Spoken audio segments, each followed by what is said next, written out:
Estamos grabando. Bueno, entonces hoy vamos con el módulo, la semana 4. Ya esta es la última semana de este módulo de industria alimentaria.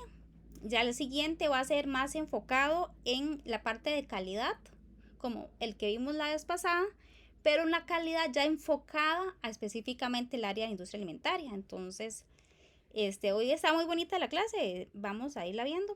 Entonces, bueno, la semana pasada vimos el video de la parte de las bacterias, de la E. coli y el lavado de manos, ¿verdad? Y hoy vamos a ver materias primas, ¿verdad? Entonces vamos a ver como para aprender generalidades de diferentes materias primas, de las cuales se hacen muchísimos productos. Entonces, para más o menos comprender de qué están hechos, cuál es su composición, entonces vamos a ver dos cosas, ir tratando de pensar en dos cosas. Dependiendo de la naturaleza del producto, pueden ser afectados más o en menor cantidad por los microorganismos, ¿verdad? Porque habíamos visto que los microorganismos que ocupaban para vivir, como nosotros, ocupan oxígeno. A Fabián, adelante. Oxígeno, Uh-huh. un ambiente ideal y alimentación. Alimentación, nutrientes, o sea, entonces la comida por sí sola ya le da los nutrientes. También ocupaba agua, ¿se acuerdan? Que se llama el AW, el agua disponible. Por eso una mermelada a veces dura mucho, porque con el azúcar o las cosas con mucha sal o con mucho azúcar atrapan el agua y no dejan que el agua esté disponible. Entonces, por eso es una manera de conservar. Entonces, aquí estamos repasando. También habíamos visto que la temperatura, ¿verdad? La temperatura, hay una zona de peligro porque como nosotros nos gusta vivir en un clima que sea tibiecito. Si viviéramos en un lugar muy, muy, muy frío, nadie lo aguanta. No sé si ustedes alguna vez han visto el mapa de Canadá, que es enorme. Canadá es enorme, pero la mayoría, si ustedes ven dónde están las poblaciones, todos están como pegando en la frontera con Estados Unidos, las grandes ciudades. Nadie vive arriba porque la gente se congela. Entonces la gente se construye y hace sus poblaciones donde es un poquito más tibio, porque, ¿verdad? Entonces a los microorganismos, al igual que a nosotros, no les gusta ni muy frío ni muy caliente. Entonces la temperatura, el agua, ya como, pensando como nosotros, ¿verdad? El agua disponible, el oxígeno, este, y las nutrientes, como dice Fabián, totalmente necesitan comer. Entonces, viendo eso, entonces vamos a ver que habrán alimentos que van a ser atacados más por un tipo de microorganismos, otros por otros por su naturaleza va a tener más duración, otros pues serán de carácter, se llaman perecederos, o sea, se ponen malos rápido, ahora hay que consumirlos en un plazo de tiempo, como decir la leche, los huevos, o sea, uno no puede tenerlos ahí para siempre, porque hay unos que pueden aguantar más meses, ¿verdad? Entonces eso es lo que vamos a ir viendo y también cómo se componen, entonces, aquí, un momentito. Sí, ahí me ven bien, sí, la presentación. Ah, ok, listo. Entonces, bueno, las materias que vamos a ver son harina y trigo. Líquidos, levadura, grasa, sal, azúcar, huevos y aditivos químicos. Entonces, la harina y trigo dice que es el insumo principal para obviamente la panificación, para todo lo que es panadería, repostería. ¿Y cuál es la materia prima? El trigo. De ahí sale la harina y de ahí sale el pan. Este es un cereal, ¿verdad? Recordamos que existían cereales, eso se veía en la escuela, que era el maíz, el trigo, la cebada, el centeno. Y también teníamos las leguminosas, que eso es otra materia prima, que son los frijoles, la lenteja. Bueno, el trigo es un cereal. Y ahora les voy a explicar más o menos cómo es el trigo, pero por ejemplo el maíz es muy parecido. Y porque podemos ir pensando el pan, pero también podemos ir pensando como ir en tortillas, porque aunque vamos a ver el trigo, el otro es bien parecido. Entonces, pero ¿por qué el trigo lo vamos a poner? Porque el trigo es uno de los productos de mayor consumo a nivel mundial, ¿verdad? El pan por excelencia es así como le dice, el pan uno de cada día, trajo el pan a la mesa, o sea, porque es prácticamente lo que ha llenado generaciones de generaciones. Y y es un alimento que gusta y que es universalmente aceptado. Aquí tenemos, el trigo tiene tres partes. ¿Verdad? Ahí vemos una mata vamos a ver, aquí la voy a agrandar para que la vean mejor, de trigo. El mijo también Alex, es un cereal también. El centeno, la cebada, esos tampoco casi no se cultivan aquí. Por ejemplo, la cebada es muy importante por la cerveza, ¿verdad? Y ahora que estamos viendo aquí esta matita, la cebada es muy parecida, el centeno es muy parecido. Hay panes de centeno, son muy ricos también. Ven las semillitas, qué pequeñitas. Cada ramita de estas, es una semilla, es un grano de trigo. Y ese grano de trigo va a estar compuesto por tres partes principales: germen, salvado y endospermo. Vamos a adelantar un momentito, ahorita me devuelvo para que ustedes vean bien el grano. Ven, aquí está el grano. Aquí digamos, esa imagen que les puse, el granito, si agarramos uno y lo vamos a ver, ni siquiera hace falta el microscopio, se puede ver a simple vista, solo que es pequeñito. Tiene el trigo tiene tres capas, por decirlo así, tres partes principales. El salvado es la parte de afuera. En el maíz se llama el pericarpio. Creo que también se le puede decir pericarpio en el trigo, pero no sé si 100% segura, pero creo que también. ¿Y qué es? Es la cascarita. Entonces, como dice aquí, tiene mucha fibra, porque es la cascarita. La fibra siempre son las cáscaras, las semillitas, ¿verdad? Esa es la fibra, la mayoría de la fibra es la cáscara. Entonces, es donde está en la cascarita, digámosle así, es el salvado. Como les digo, imagínense aquí un grano de maíz, sería lo mismo, solamente que la parte de afuera se llama pericarpio. La parte almidonosa, donde sale la harina, la parte del el almidón, se llama endospermo.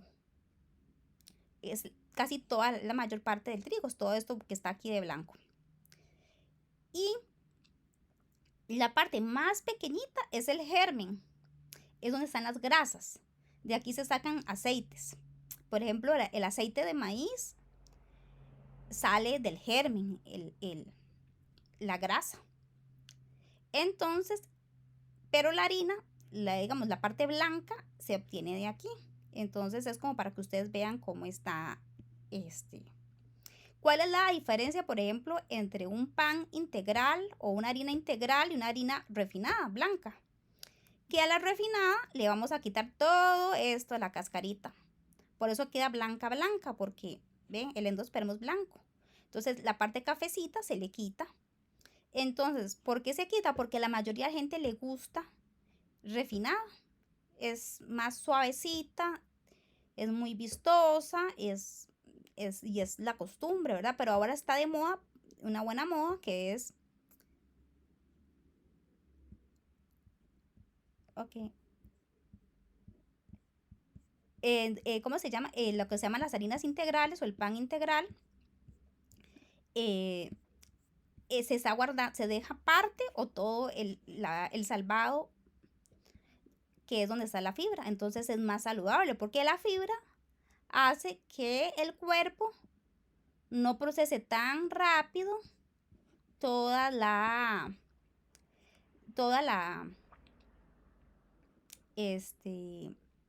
el azúcar, por decirlo así. Habíamos hablado que las harinas se convierten en azúcar. No es el azúcar de mesa, sino que es el azúcar de los alimentos. Los almidones hacen azúcar. Entonces, la parte dañina del pan es si se guarda, si se compra integral, aunque no es tan vistoso, es más duro, tiene un sabor un poquito diferente, se hace más saludable. Y el germen también es bueno guardarlo, porque en las grasas también van a estar, aquí en esta parte también se guardan las vitaminas y los minerales. ¿Por qué? Porque del germen, ¿verdad? Uno germina, uno que hace la semillita, uno cuando quiere sembrar algo, del germen es donde sale una nueva vida, un nuevo arbusto, un nuevo fruto. Entonces, en el germen va a estar concentrado todas las vitaminas y los minerales, que es lo que daría vida, lo que se ocupa. Entonces el germen es muy saludable. Entonces cuando tenemos una harina de maíz, como ejemplo esta doña Juana, estas que son muy refinadas, le quitan tanto el pericarpio como el germen, solo dejan la harina, solo dejan el almidón, entonces eso es muy dañino por la parte, en cambio que las que son como nixtamalizadas, adelante Alex. Profe, ¿qué quiere decir cuando son harinas enriquecidas? O sea, ¿llevan algún tipo de... Ajá, es muy, muy buena pregunta. Son enriquecidas por ley. Lo que hace es que se le añade. En la industria le tienen que añadir vitaminas y minerales que el gobierno dicta. Y el gobierno lo que Perdón, hace... profe, Ajá. eso no lo trae, digamos, digamos, esta semillita, No, no, toda la parte del trigo. trae naturalmente, sí trae, pero no es suficiente. Entonces lo que se determinó, igual eso está, esas cosas hay que revisarlas, ¿verdad? Pero eso fue como, creo que fue en el año 96 que se hizo un gran estudio nacional de nutrición y se determinó que habían ciertas deficiencias. O sea, en la población había una gran cantidad, tenían deficiencias de ciertos minerales y vitaminas. Entonces, ok, pensamos, bueno, entonces, ¿cuáles son los alimentos que todo el mundo come? O sea, que sean muy, muy comunes. El arroz, la harina, ¿verdad? Entonces, como son tan consumidos, entonces hay que agregarles lo que el gobierno dice en las cantidades que el gobierno dice para asegurarse que a todo el mundo le llegue los alimentos los nutrientes que les están haciendo falta. Entonces eso es enriquecida, se le añade opcional en la industria. Bueno, en Costa Rica, en algunos casos, en el arroz y en la harina sí es obligatorio. Ah, ok, sí, es que la mayoría, digamos, de las harinas yo he visto, digamos, en los productos sí he visto, la mayoría que sí vienen dice que son enriquecidas, pues no, Es digamos, por no eso, entendía ajá. por qué Sí era. las enriquecen, les añaden. Añaden Ah, ya, ok. ajá, se la compran y la ponen. Pero bueno, naturalmente, si nosotros comiéramos integral, todo, digamos, el salvado y el germen, no tendríamos tal vez tanta necesidad de añadirlo, porque en el germen están una gran cantidad y en el salvado están. Pero como se quitan, ¿verdad? Yo les decía que estas marcas como Masa Rica, Instamasa, ese tipo de harinas que son un poco diferentes a estas Doñas Arepas y Doña Juliana, Doña Julia, algo así, esas son como suramericanas. Las otras son como mexicanas, centroamericanas, vienen más como de la parte de los indígenas. Y la forma en que la hacen es más saludable porque se le guarda el 100% del pericarpio, que es lo mismo que decir salvado en el maíz, y se guarda el germen. Entonces, es completa, es integral significa eso, que está íntegro. Entonces es más más sana porque nos va a proteger de que el cuerpo no absorba tanta azúcar, por decirlo así. Entonces, pero esa es para que ustedes entiendan qué es integral. Integral es cuando guardamos el salvado o la cascarita. Y cuando también guardamos el germen, un poquito de grasa es necesaria también. Entonces, y aquí también están los nutrientes. Entonces, y el endospermo es la masa, por decirlo así, la harina blanca, la parte almidonosa. Entonces, ahora sí, nos devolvemos aquí un poquito. Y dice que, bueno, dijimos que esas son las tres partes del trigo: germen, salvado y endospermo. El germen es como el embrión, como les decía. Venga que aquí vemos algunos granos germinados. Ven, ahí están. Entonces es donde la parte del grano donde va a iniciar el crecimiento de una planta nueva, cuando se siembra la semilla, lo que les explicaba. Por eso es que está tan concentrado en nutrientes. El salvado tiene varias capas, ¿verdad? No solo es una, son varias capas. Y lo que hace es proteger la integridad del grano, del germen y el endospermo. Entonces, por eso es más brocho, y es cafecito. Entonces, por eso a mucha gente no le gusta. Aquí hay un ejemplo del salvado, pero es pura fibra. Y el endospermo es la parte amilácea, eso significa almidonosa, que es la mayor parte del grano del trigo. Y al ser molido, de ahí se tiende la harina blanca. Entonces, aquí hay un ejemplo, ¿verdad? Aquí está el trigo, aquí se separó, este es el germen, este es el endospermo y ahí está la harina y ahí sale el pan. Y aquí ya las partes que ya habíamos visto. El trigo presenta una superioridad sobre otros granos a la hora de elaborar pan, porque tiene tiene mucha cantidad de gluten. Ahora está muy de moda el término gluten porque hay gente que es intolerante o alérgica a esa proteína. Pero en realidad, si uno no tiene ninguna alergia, no hay ningún problema. Y ese gluten es lo que le da dos cosas, resistencia y elasticidad. Eso de que para que se imaginen una pizza cuando la hacen grande, así la elástica, como se ve en las películas, y la tiran como al aire y la hacen como vueltas.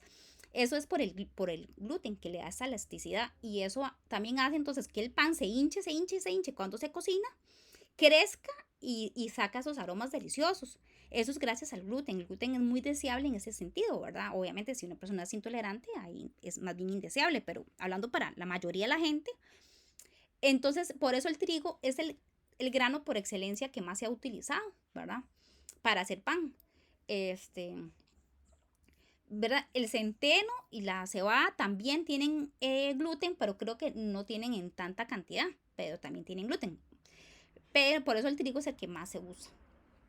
Y siempre es prácticamente digamos, a nivel de sabor insuperable. Hay tipos de trigo, ¿verdad? La harina tiene diferentes variedades de trigo y se encuentran, esas son como las que más se usan. La Spring. Alex, miras que hay gente que tiene esa teoría de que el gluten influye mucho en la salud, pero la verdad es que para mí el pan es uno de los alimentos que tienen más años de comerse, y de hecho antes casi nadie no era celíaco. Entonces yo no creo que sea tanto el gluten, aunque la gente sí está reaccionando a él, obviamente, o sea, eso sí es una realidad. Para mí, ¿verdad? Para mí ahora tantos fertilizantes, tantos insecticidas, tantos agroquímicos que se usan y tantas variaciones genéticas, eso lo llaman los transgénicos, ¿verdad? Que eso puede ser lo que hace que la gente le afecte. Pero en realidad el gluten por sí mismo es una proteína y en teoría no debería, y por años, estoy hablando de miles de años que el ser humano ha consumido, no ha afectado. Entonces, para mí, sinceramente, no es, a menos que ya uno sí tenga una predisposición genética, entonces ahí sí, para uno sí es malo. Es como decir, no sé, los camarones. Los camarones no son malos, a menos que uno ya sea alérgico. Ahí sí, para una persona alérgica son re malos, me pueden matar, pero en general, si uno no tiene intolerancia, no debería ser. Para mí lo más malo del pan es cómo sube el azúcar, que no es por el gluten, sería por el almidón. Y ahí sí sería para mí, yo pan casi no como, lo disfruto cuando me lo como, pero yo lo que como son tortillas de maíz para desayunar y para todo. El arroz no tiene gluten. El arroz ni el maíz tampoco. El arroz es otro cereal, pero no, los que tienen son el centeno, la cebada, sí tienen, y el trigo, pero el arroz y el maíz no tienen. Entonces estamos con el trigo durum, el winter y el soft. Entonces si vemos, spring es primavera y winter es invierno, y el durum es duro y el soft significa suave. Entonces vamos a ir viendo uno por uno. El spring, que tiene una harina que tiene mucha proteína y pocos almidones, y se usa mucho para los panes artesanales. Entonces esa es su característica, que tiene un poco más de proteínas que lo normal y un poquito menos de almidones que lo normal. Igual tiene muchos almidones, ¿verdad? No es que, pero menos. Y se usa para la elaboración de panes artesanales. También tenemos el durum. El durum es un tipo que tiene mucha proteína y se usa para preparar las pastas, los fideos, porque se ocupa para hacer las formitas, ¿verdad? No sé si alguna vez han visto cómo se hacen los fideos. Se meten como una máquina y van saliendo como las formas. Entonces sí se ocupa que tenga bastantes proteínas para que resista. El winter, dice que tiene niveles intermedios de proteínas y almidones, entonces se usa mucho para la bollería. Eso quiere decir como para la repostería. Tanto para panes, pero ya como pancitos, como quequitos, digamos, pancitos dulces y salados, ¿verdad? Y el soft, sí se usa para bollería, pero sí se usa para panes también, digamos, melcochones, para que me entiendan, dulces y salados. Pero el que se usa completamente para repostería, galletería y pastelería es el suave, el soft, porque tiene muchos almidones y eso es lo que se ocupa para las galletitas y para esto. En este caso no se ocupa que tenga tanta proteína, que no tenga tanto gluten, porque no necesito estirarlo tanto como un pan. El pan sí, entonces por eso este sirve porque tiene niveles intermedios para hacer pan, el winter. Y el durum para los fideos, que sí se ocupa también bastante. Y el spring se usa para panes artesanales, que son los que más ocupan, digamos, proteína en ese caso. Entonces el soft es para la galletería, pastelería y pastas secas. Ahora, vamos a ver entonces cómo se muele el trigo. El trigo pasa por diferentes fases, no es como que se llegó y se molió y ya, no. Es un montón de fases hasta llegar hasta el final. Entonces, la harina pasa por harinilla, residuos de harina, el salvado, el salvado fino y desechos. Entonces es como vamos a sacar la harina y de ahí se sacan los residuos de la harina, lo que no nos sirve. El salvado, que es la fibra, después ese salvado se muele y ya los desechos, lo que no se ocupa del trigo, ¿verdad? Que a veces es basurilla o diferentes componentes que no nos importa. El salvado se vende a veces por aparte en las macrobióticas o en diferentes para la gente que necesita tomar fibra. Es muy bueno para bajar colesterol, por ejemplo, entonces lo venden aparte, pero sí se separa. Aquí vemos la composición más o menos en porcentaje. Imaginémonos el granito de trigo. Como vemos, toda esa parte anaranjada es puro endospermo. Es la parte blanca, es la parte almidonosa, por eso el pan es puro almidón. El germen es la semillita, entonces la más pequeñita, el 2.5% es el germen y el 12.5% es el salvado. Entonces, como vemos, la mayoría es el endospermo, es el almidón.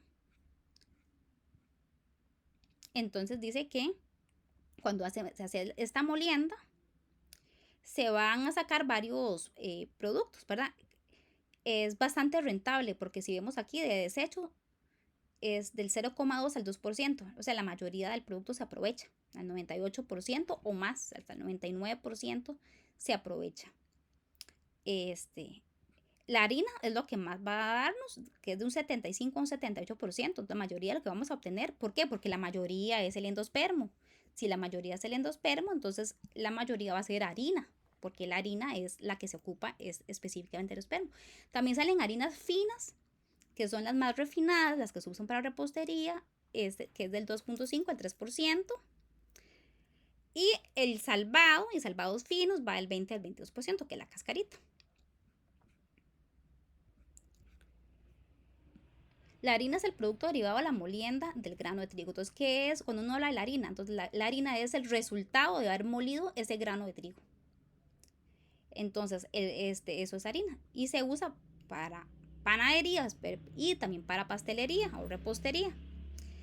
Y cuando ya lo vamos a hacer, entonces, pan, entonces, obviamente, aparte también se ocupa agua, ¿verdad?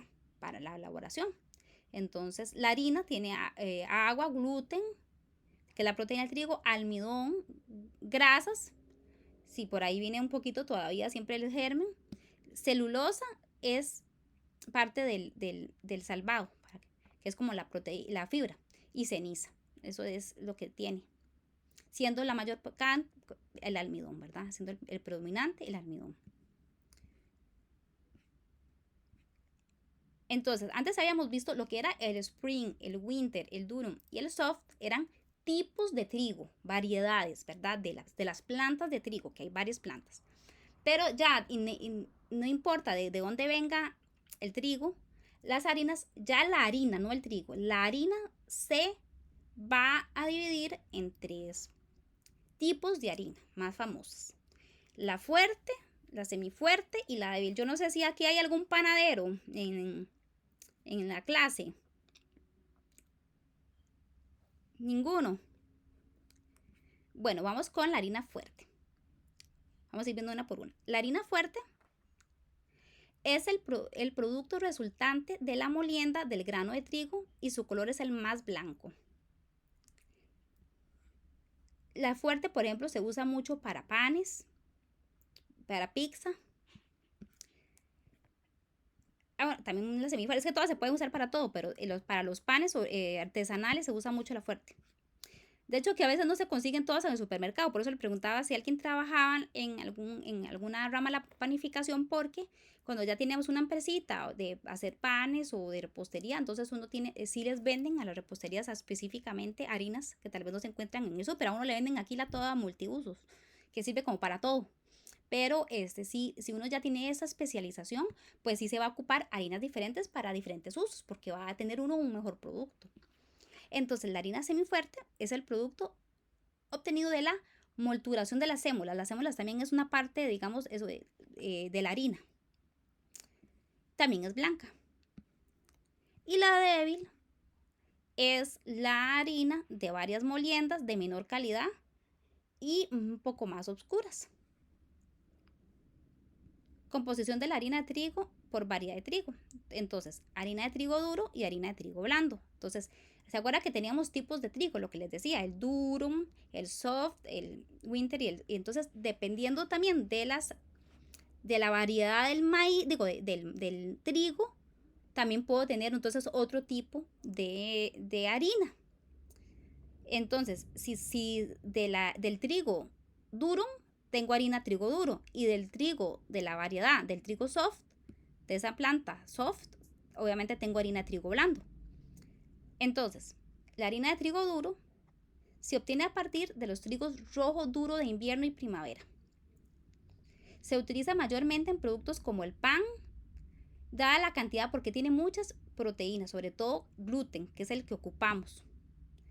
Las características más importantes que se observan en las harinas provenientes del trigo son el color, la cantidad y calidad de las proteínas, porque van a tener más capacidad de absorción del agua.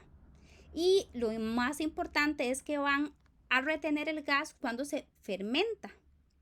¿Verdad? Ese gas es el que da esos aromas tan ricos que uno percibe cuando se está horneando algo y cuando se está fermentando, ese olor que de hecho se hace con la misma levadura que se usa para la cerveza. La levadura se llama Saccharomyces cerevisiae. Cerevisiae se usa para la cerveza y la misma levadura es la que se usa para el pan. Entonces eso forma gas, ¿verdad? La fermentación. Y eso es lo que hace que se hinche. A veces duplica el tamaño, la masa. Entonces, por eso es que a veces se busca una variedad de harina diferente. Harina de trigo duro, entonces, se obtiene de trigo rojo duro, ya sea de invierno o primavera, el winter y el spring, ves que ahí venía en inglés, pero a mí me gusta en español. Se utiliza mayormente en productos como el pan, dada la cantidad, se usa más para hacer pan porque tiene mucha proteína que me va a ayudar a entonces absorber más agua. Y dice que la cantidad y calidad de proteínas que tiene me va a ayudar a cosas importantísimas en la calidad final del pan, que es, me ayuda a la capacidad de absorción de agua, retener ese gas formado, que eso es súper deseable en el proceso de fermentación, y también tiempo y tolerancia al mezclado, porque ahora cuando se hace pan se mezcla en unas máquinas especiales. Hay gente artesanalmente lo pueden hacer a mano también. La harina de trigo blando, esas se utilizan especialmente para las pastelerías, lo que antes les decía, las más suaves es para pastelería, porque esas no necesitan tanta fortaleza porque no van a tener fermentación, no van a producir tanto gas. Algo se le pone porque uno le pone leudados. ¿Qué significa leudados? Eso significa que tiene, valga la redundancia, leudantes. Los leudantes son los que me inflan, como el bicarbonato o el polvo de hornear. Pero, o sea, la capacidad del bicarbonato o el polvo de hornear que se utilizan para hacer panes, galletas, no es tan potente como la fermentación natural que se da en el microorganismo Saccharomyces cerevisiae. Irene, adelante. Hola, profe. Verás, yo estoy como empezando un curso de repostería y cuando nosotros vemos eso de las harinas, cuando nos toca tipo comprar fuerte, nos tenemos que fijar. Por ejemplo, como si aquí donde yo vivo hay una marca, pero allá en Guanacaste hay otra y no la tenemos, entonces nos toca fijarnos como en la proteína del gluten, en las especificaciones. Entonces sale como, digamos, creo que es como de 11 a 14 para que sea fuerte y para que sea suave es de 7 a 9 más o menos. Ah, qué buen dato, no lo sabía. De hecho, voy a Sí. apuntarlo. Deme un momentito. Es que no, yo sí me metí mucho en el área del maíz, pero del pan casi no. Ahora sí voy a apuntar la fuerte.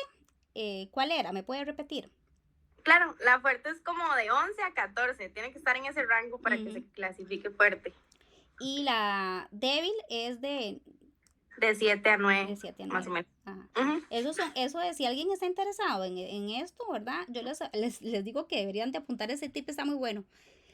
Yo lo que hago es buscar algún colega que tenga contacto con el proveedor, entonces que me den la fuerte cuando lo he ocupado. De hecho, que ya vi que en el automercado, por eso ese supermercado ese sí funciona mucho, sí venden la fuerte, solo ahí le he visto. Pero cuesta conseguirlo porque ellos la dan solo a lugares especiales. Y eso sí es importante porque sí va a afectar la calidad.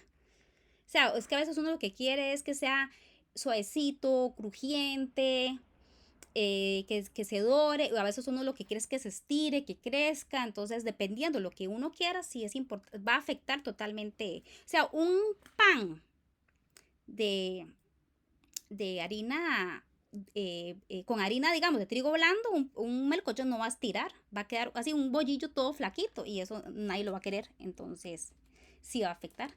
Alex, ¿me levantaste la mano?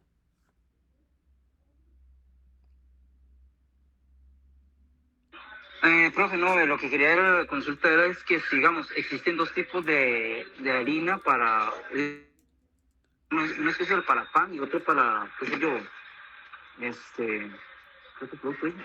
Bueno, sí, que sí existen dos tipos de harina para hacer una... Sí existen, ajá, lo que pasa es que en los supermercados cuesta mucho conseguir. Entonces, con la compañera aquí pasaba que uno puede leer las especificaciones del producto en las etiquetas y se puede fijar que que la fuerte va de 11 a 14 el gluten y la débil va de 7 a 9. Porque en la que venden en los supermercados, como estas marcas, a ver, ¿cuáles son? Arifina, hay varias marcas. Esas por lo general son todas multiusos, digamos. Pero si ya uno va, digamos, a hacer un negocio o algo, si ya los proveedores se los llevan a uno específicamente. Vea, exactamente, Irene, vamos vamos a ver. Esta es la del trigo duro. Esta va a ser para más que todo para pan.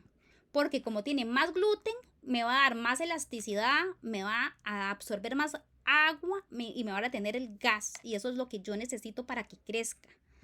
Y va a ser más fuerte, la puedo mezclar, la puedo estirar. Y si yo necesito pastelería o repostería, queques, galletas, todo eso, necesito cuando ese tipo de recetas uno le pone el polvo de hornear, por decirlo así, o el bicarbonato, esas entonces se ocupan con el trigo blando, porque esas no tienen mucho gluten, entonces no me van a estirar demasiado.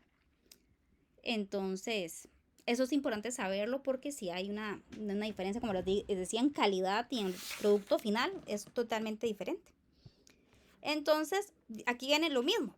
Para que una harina sea panificable, o sea, para hacer pan, necesito estas características: extracción, tolerancia, absorción y fuerza. Vamos a ver una por una. La extracción hace referencia a la cantidad de harina utilizada del grano de trigo para la elaboración de pan, o sea, cuánta cantidad se ocupa. Tolerancia es a lo que yo les decía, la capacidad de crecimiento, porque uno les pone esta levadura, que es la que venden en los supers, que es la que hace que crezca, o la gente también usa no sé si han escuchado el término de masas madres, también está de moda. ¿Alguien ha escuchado masa madre? Sí, profe, sí, yo he escuchado ese término, pero sí no tengo claro ¿Alguien que sepa, Irene?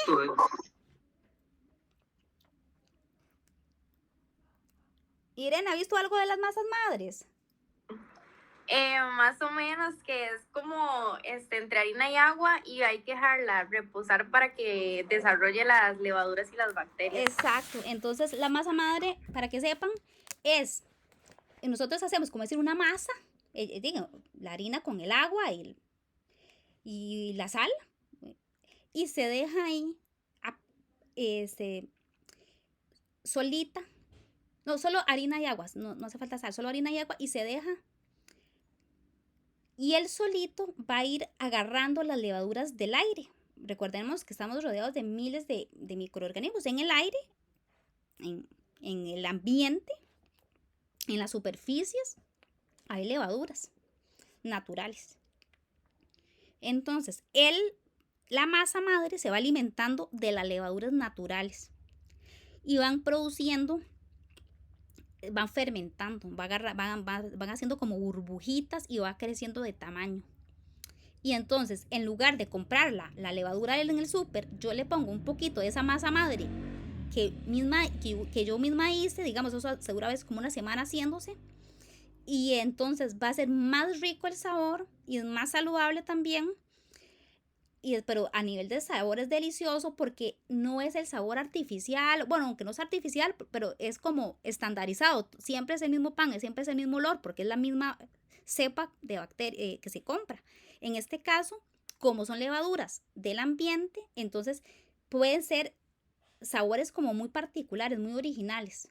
Y eso es algo que ahora a la gente le importa mucho y aparte es más saludable. Entonces sube menos el azúcar, por decirlo así, cuando se hace con masa madre. Entonces es como cuando crecemos la levadura con levaduras naturales, nada más mezclando agua y harina, hacemos una masita y se deja una semana a temperatura ambiente. Todos los días se le echa un poquito de agua y un poquito más de harina y así se va, y se mezcla así. Y después de eso, a la semana ya uno tiene una masa madre. Entonces, dice que la tolerancia es la capacidad de crecimiento que tiene el pan después de haber fermentado. Entonces uno lo fermenta con la masa madre o la levadura, como uno guste, y él va a crecer. Entonces, si yo tengo una harina de buena calidad, una harina dura, entonces tiene la capacidad de crecer, inflarse más. Y eso es lo que queremos. Absorción. Entonces, obviamente, como la palabra lo dice, se refiere a la cantidad de humedad máxima que puedo absorber, ¿verdad? Si tiene mucha absorción, va a ser muy elástica. Entonces, depende cuánta cantidad me pueda. Habrán harinas que, dependiendo de la variedad del trigo, van a poder absorber más o menos agua. Pero una harina dura va a absorber más. Y fuerza, entonces la fuerza es la característica que tiene de mantener el volumen deseado, una buena consistencia y una miga fina. Eso es la fuerza. Que tenga una buena consistencia. Que yo, verdad, si alguien sabe amasar, que la toque y se estire, o sea, que tenga la consistencia que yo quiera y al final me da una miga fina. Dice que la base seca de la harina de trigo tiene 6 componentes. Ya es como más que todo a nivel de nutrición.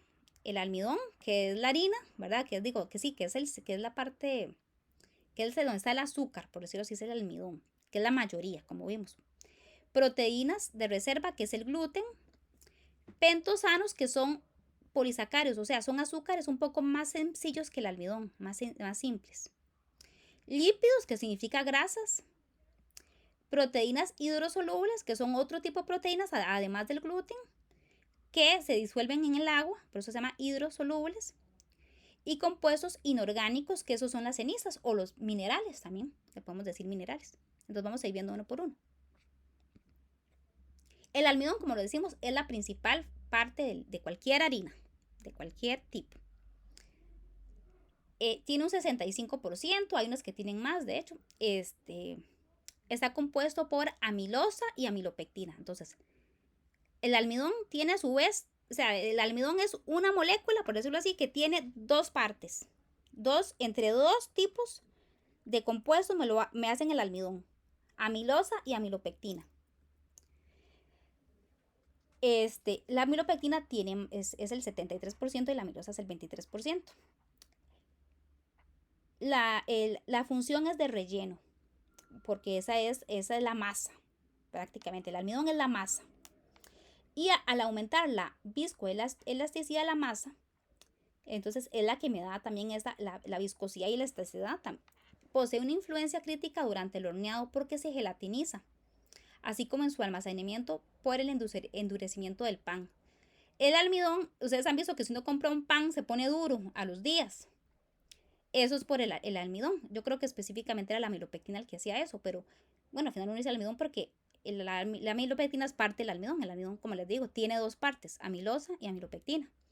Entonces, eso es importante porque me va a ayudar, es muy deseable, es el relleno, es la masa, la parte viscosa. En el horneado es la que da como que se ponga como esa textura, como la miga, que es como un poquito, se llama gelatinoso, pero no es que no es que es gelatina, sino que es un poquito elástico. Y pero también es la parte, es la que nos hace que se endurezca el pan. El gluten, el famoso gluten, ¿verdad? Esa es una proteína, entonces el almidón es un carbohidrato, por decirlo así. Es la parte, es el carbohidrato. Y tiene dos carbohidratos que lo forman, amilosa y amilopectina. El gluten es una proteína, no es un carbohidrato, es diferente. Entonces el almidón es el carbohidrato, que tiene dos carbohidratos más pequeños, por decirlo así, la amilosa y la amilopectina, y juntos me hacen el almidón. El gluten de la misma manera tiene dos componentes. ¿Sí me están entendiendo, chiquillos? Porque si ustedes ocupan que les repita, les repito, porque yo sé que son muchos términos. ¿Sí se va entendiendo? Ok, listo. Irene, adelante. No, perdón, es que le iba a decir que sí. Listo. Bueno, entonces el gluten es una proteína y tiene a su vez dos componentes que me hacen el gluten. La glutelina, que es glutenina, y las prolaminas, que le decimos gliadinas. Son como decir dos subproteínas más pequeñitas y juntas me forman el gluten. De hecho que una de las dos, creo que, si no me falla la memoria, creo que era la gliadina, que es la que hace la intolerancia a la gente que tiene esa patología, ¿verdad? La gente que es intolerante al gluten, creo que la que afecta es la gliadina, ¿verdad? Pero es muy difícil separarlo, entonces por lo general es así. Entonces dice que, y aparte es la proteína principal del pan, del trigo. De hecho, de la harina, de los 12% de proteínas, 10% es el gluten. Y el 2% restante era estas que se llamaban las proteínas hidrosolubles, que son otras. No son tan importantes, apenas es el 2%. Pero el gluten es la proteína más importante. Y a nivel, digamos, de la elaboración es la más importante porque es la que me da la elasticidad y la resistencia, que es sumamente, como les digo, deseable a la hora de hacer pan. Por eso es que cuesta mucho hacerle productos a las personas diabéticas, que se puede hacer con harina de lentejas, que con harina de garbanzos, que se puede hacer con harina de arroz y a veces, vea, un buen cocinero hace productos riquísimos, pero con el pan es donde queda todo mejor porque justamente el gluten está hecho para eso. Pentosanos. Los pentosanos también son otro tipo de azúcar, de carbohidratos, pero no son almidones, son más sencillos. Son más sencillos porque solo tiene 5 moléculas, pues se llama pento, viene de 5. Entonces a nivel molecular solo tiene 5 moléculas, en cambio que el almidón son cientos de moléculas. El almidón es una molécula muy grande, llena de submoléculas, por decirlo así. Los polisacáridos solo tienen 5. Entonces, los pentosanos son otro carbohidrato, pero no diferente al almidón, y están presentes en un 2 a un 2.5 de la harina, o sea, es muy poquito. Sin embargo, a pesar de su bajo porcentaje, tienen una influencia muy grande en las propiedades de la masa, porque son gomas. Entonces, las gomas se absorben más agua, su peso en agua. De hecho, que a veces la gente que, digamos, en la industria alimentaria a veces se usan gomas adicionales. No sé si han escuchado goma guar, hay varias. Goma guar es la que me acuerdo, pero hay varias de esas que se le agrega, y esos a veces en la industria para hacer una galleta le ponen un poquito de gomas adicionales, que no se asusten, no son gomas de pegar, ¿verdad? Se llaman gomas, pero son fibras. Y entonces lo que se le agrega porque absorben más agua. Entonces a veces lo que quieren es vender más agua que producto, para que tenga más peso. Entonces, pero bueno, el pan lo tiene naturalmente con los pentosanos. Entonces son gomas que absorben varias veces su peso en agua. Axel, adelante.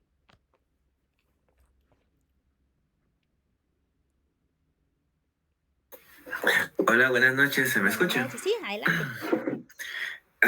Si no recuerdo mal, creo que es la goma guar, está la goma arábica y Ajá. creo que hay una que es la carragenina. La- Creo que eso también se usa como en las leches también, ¿no? Sí, sí, muy bien, ya no me acordaba. Y hay más todavía, pero esas son las que más se usan. Ujú. Y Sí, salen de por hecho. lo general se sacan de la guayaba, se sacan de diferentes otros, digamos, alimentos y se usan, entonces ya lo venden como polvos y se pueden usar en bebidas en polvo, en sopas instantáneas, en todo se usan, o sea, no tienen una idea de la cantidad de usos que tienen, que en realidad no son malos, porque como les digo, la mayoría se salen de cosas naturales, pero hay gente que reacciona a ellos también, hasta eso puede ser que cae mal. Ujú. Entonces, sí, pero muchas gracias. Entonces, vamos a recordar goma arábica y goma carragenina y la guara. Ujú. Muy bien, muchas gracias. Ahora vamos con los lípidos. Los lípidos son las grasas, que muy poquito lo que tiene de grasas, es 2.5%. Y dice que adquieren mayor importancia en el horneado, especialmente en el volumen del pan y su vida útil, ¿verdad? Y las proteínas hidrosolubles. Entonces, sabemos que tiene la principal proteína es el gluten. Y también tenemos las proteínas hidrosolubles. Entonces, esas también es muy poquito, es de 2 al 3% del peso y contiene albúminas y globulinas, que son dos tipos de proteínas que de hecho se encuentran también en el huevo y también tienen pentosanos. Y los compuestos inorgánicos, que son las cenizas, o que también todo tiene su importancia a la hora de hacer el pan y también son minerales. Uh-huh. Cuando uno son minerales así variados, nada más uno dice cenizas, así es como se les llama. Ahora no son tampoco cenizas como las que uno se imagina del volcán, sino se les llama así a los compuestos inorgánicos, o sea, los que no son orgánicos. Conservación de la harina. La harina debe tener un adecuado proceso de maduración luego de su producción molienda, con la finalidad de alcanzar el punto óptimo de las características que le son propias.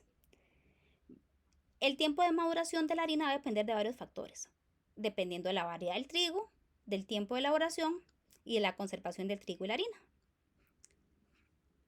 El agua es ¿verdad? Ese es lo que la harina, lo que para hacer pan es harina, agua y sal. Eso es todo lo que ocupamos. Ya hay gente que le puede poner que semillas de esto, pero eso no es importante. Para hacer pan es solo esos tres ingredientes y el agua es el principal que se le pone. Aparte es indispensable para hacer la masa. Sin agua no hay masa. Pero también es importante hasta como ¿verdad? Si estamos en Guanacaste, las aguas son muy duras. Si estamos en Heredia, o sea, vamos a ir cambiando. Eso la dureza del agua es la cantidad de minerales que tiene el agua. No sé si ustedes han visto que a veces el agua sabe diferente. A veces el agua sabe más rica. A veces el agua sabe más insípida. No sé si han notado eso, dependiendo de donde uno esté. Y qué es lo que le da ese saborcito tan sutil al agua, los minerales. Entonces, si tiene muchos minerales, significa que el agua es muy dura. Y también eso va a afectar un poquito el pH. Entonces, eso puede afectar el tipo de pan. ¿Ves? Eso puede afectar el tipo de pan. Entonces, ya como yo no soy panadera, pero yo me imagino que ya la gente que está metida de viaje en este tema, que es muy interesante, sabrá cuál, para el tipo de pan que quieren, cuál tipo de agua es la más deseada, ¿verdad? O cuál de todo no les funciona. Aquí está lo de la dureza del agua. Lo ideal es la dureza media, que va de 50 a 100 partes por millón. Y el pH que haya un rango de 4.5 a 6. Entonces, las aguas duras van de 100 a 200 partes por millón, porque tiene muchas sales de calcio y de magnesio. De hecho, que yo sé que en Guanacaste, en la parte de Santa Cruz, ahí las aguas son bastante duras, que no es necesariamente que sean malas para nada, más bien como tienen tantas sales de calcio, hay gente que parte del calcio que se ingiere viene gracias al agua. El agua medianamente dura va de 50 a 100 partes, también tiene sales de calcio y magnesio. Como vemos, las medianas son las deseables para el pan. Y el agua suave, que es de menos 50 partes de sal de calcio y magnesio. Entonces, la vemos que la mediana es la ideal para el pan. Las características organolépticas. ¿Alguien se acuerda del término organoléptico? Lo hemos visto en el módulo anterior. Que nadie se acuerda qué significaba organoléptico. Bueno, organoléptico significa sensorial. Viene de los 5 sentidos. Entonces, las características organolépticas, vea, organo viene de órgano, de los 5 sentidos, que debe poseer el agua, o sea, sabor, color y olor sería, que está repetido sabor, entre otras. Y se consideran que tiene que tener temperatura constante, o sea, se tiene que trabajar con un agua que esté entre 6 a 12 grados centígrados, o sea, bastante fría, incolora, ¿verdad?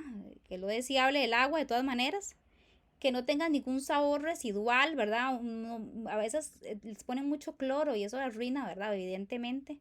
Y no pueden tener sólidos suspendidos en gran cantidad. Entonces, como dijimos, en los sólidos podría ser que la dureza sea mediana, de 50 a 100 partes. Depende de lo que vamos a hacer. Bueno, yo creo que aquí terminamos con harina y trigo.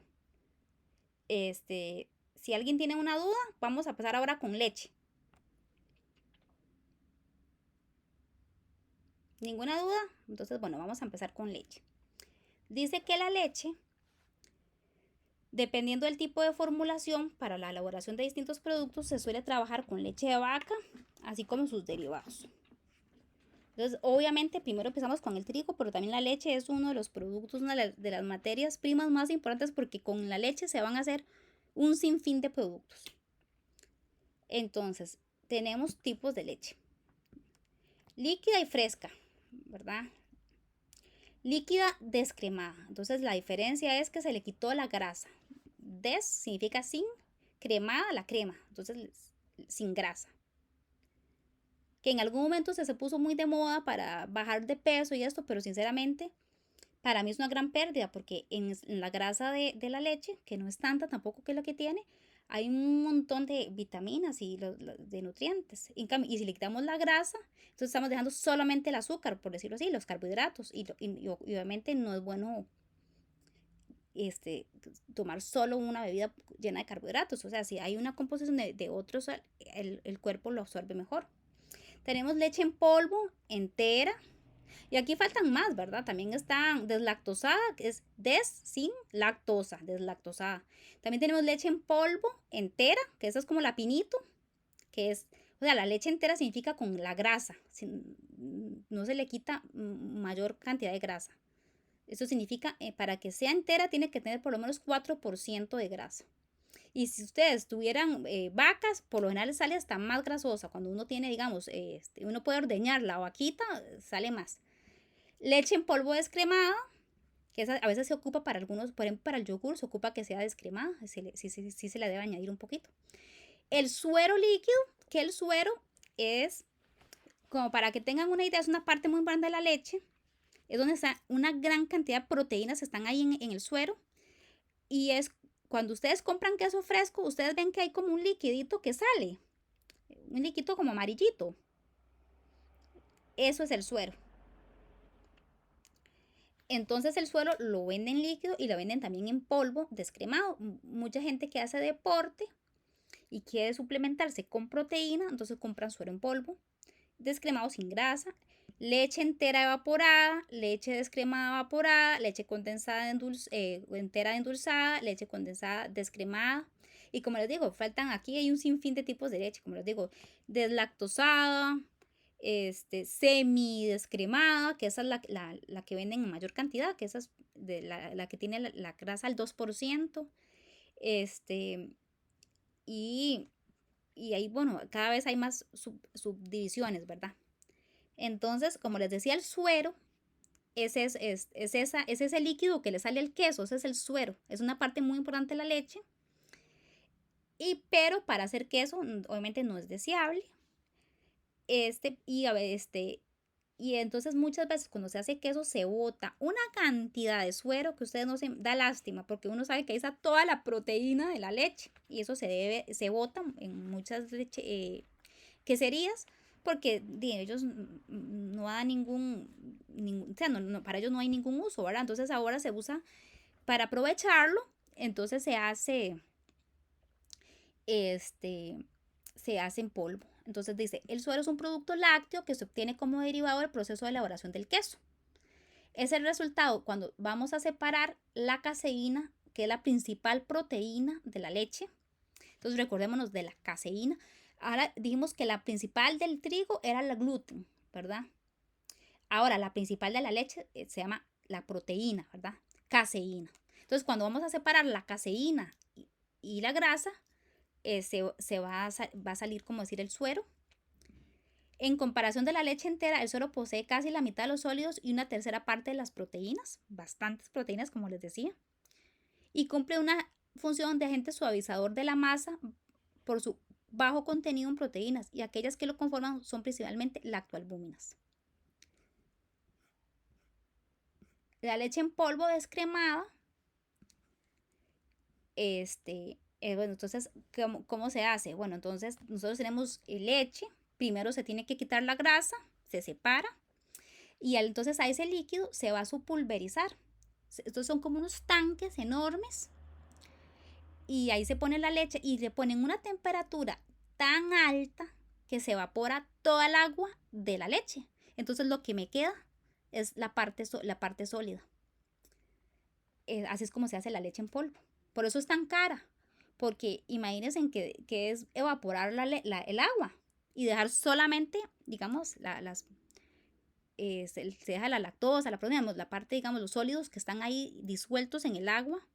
Entonces, para yo poder tener, por ejemplo, para que ustedes tengan una idea, 2 cucharadas de leche en polvo, eso equivale a un vaso de leche. Entonces, obviamente, por eso es un producto más caro, porque lo que hace, entonces, como les decía, se meten esas cámaras, la leche así fluida, y se pone a una temperatura tan alta que en segundos se evapora, entonces inmediatamente cae solo el polvo.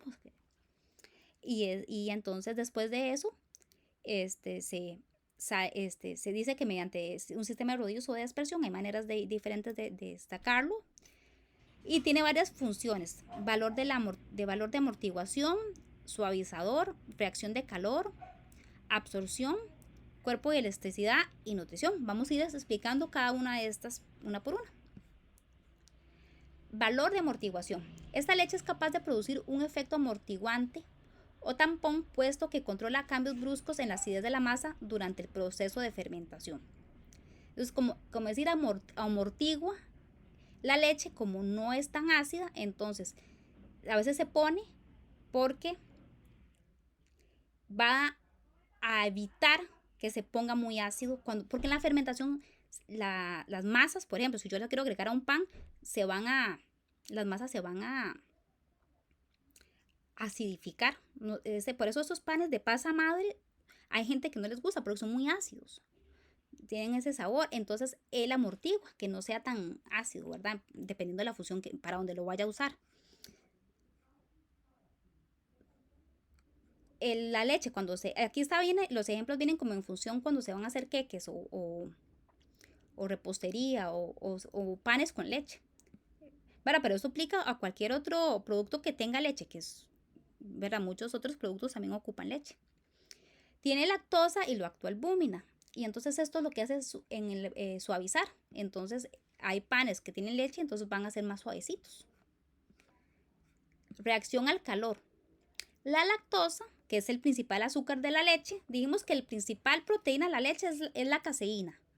La lactosa es el principal carbohidrato o azúcar, podemos usar cualquier término, son correctos los dos, de la leche. Entonces la lactosa representa el principal azúcar de la leche y esta no es fermentada por la levadura. O sea, la levadura no vuelve ni a ver a lactosa. Se alimenta del endospermo. Como le digo, esos ejemplos vienen más en la aplicación de la harina. Como cuando hacemos como esos quequitos o que ocupan leche. Por lo tanto, reacciona con las proteínas y cuando el producto está en el horno.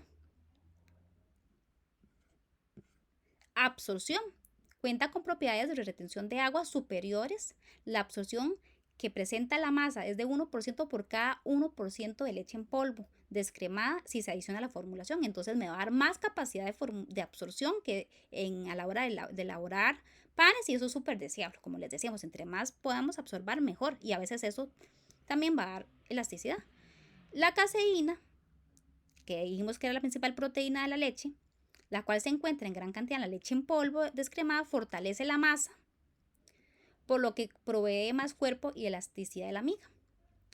De hecho, que por esa misma razón también la caseína se le agrega al yogurt. Ya el yogur se hace con leche, pero aparte, cuando ya se está terminando de hacer, uno le pone leche en polvo, por la misma razón, porque le va a dar más cuerpo, le va a dar elasticidad, en el yogur le va a dar viscosidad, y eso es muy deseable, ¿verdad? Entonces, por eso tiene muchos usos la leche. Aquí viene 20% suero y 80% es caseína. Y las dos son proteínas. Pero la principal es la caseína. Entonces, la caseína que está en la leche en polvo en gran cantidad, le va a dar más cuerpo y elasticidad. Y la nutrición dice, al tener caseína, entonces obviamente la estamos poniendo más proteína. Entonces, tiene un buen balance a nivel de aminoácidos. Aminoácidos son los compuestos que me hacen la proteína. Ver, un grupo de aminoácidos me hace a mí una proteína. Y eso me va a dar un valor nutritivo de productos alimenticios, más que a veces es necesario que los alimentos tengan más proteína para que pues, me ayude mucho en la parte de los músculos, de la cicatrización. Me ayuda a que el azúcar no se me suba tan rápido cuando un producto tiene bastante proteína. Entonces, ahora sí, vamos con la levadura. La levadura, esa es la que yo les decía, la ven aquí, me imagino que todos la han visto en algún momento que hayan hecho alguna preparación, algún pan con levadura. La levadura es una planta unicelular que solo se puede observar con la ayuda de microscopio. Causa la fermentación cuando se tienen las condiciones adecuadas de temperatura, humedad y disponibilidad de alimentos. Es un microorganismo. Verá, no sé por qué aquí dice planta, en realidad no es una planta, pero bueno, es un microorganismo. Se parece a los hongos, no son hongos, pero se parecen. Y son el responsable de la fermentación, ya sea la que uno compra, que esa es la de la foto, que se llama la Saccharomyces cerevisiae, que les decía, o las que uno están en el ambiente y perfectamente se hacen las masas madres con las que están en el ambiente. Y es la importante porque la levadura es la que me va a dar a mí el proceso de fermentación. Y el proceso de fermentación es el que va a dar esos aromas, esos sabores tan característicos y tan ricos. Cuando uno está oliendo el pancito así y huele ese olor, viene por la fermentación. Y eso va gracias a la levadura. Y ocupa ya sea temperatura específica, humedad específica y alimento que el pan lo tiene, ¿verdad? La fermentación consiste en hacer que el pan aumente el volumen. Como yo les decía, él produce esos olores porque él va produciendo gases. Por eso es que uno lo huele, porque los gases es lo que uno más percibe, el olor. Entonces, él va transformando. Irene me dice, en las levaduras también hay variaciones, la dulce, la salada y la 2 en 1 que sirve en ambos casos. Sinceramente, yo la que conozco que venden es esta es la que se usa para la cerveza, la Saccharomyces cerevisiae. No sabía que habían otras que venden para salado y dulce. Está interesante saber el sabor que da o el olor. O no sé si será la misma que se usan diferentes concentraciones. Más bien si tiene el dato ahí nos lo puede pasar. Eso ayuda mucho, Irene. Más bien muchas gracias. Por eso yo siempre pregunto, ¿alguien trabaja? Porque eso enriquece mucho la clase. Sí, adelante.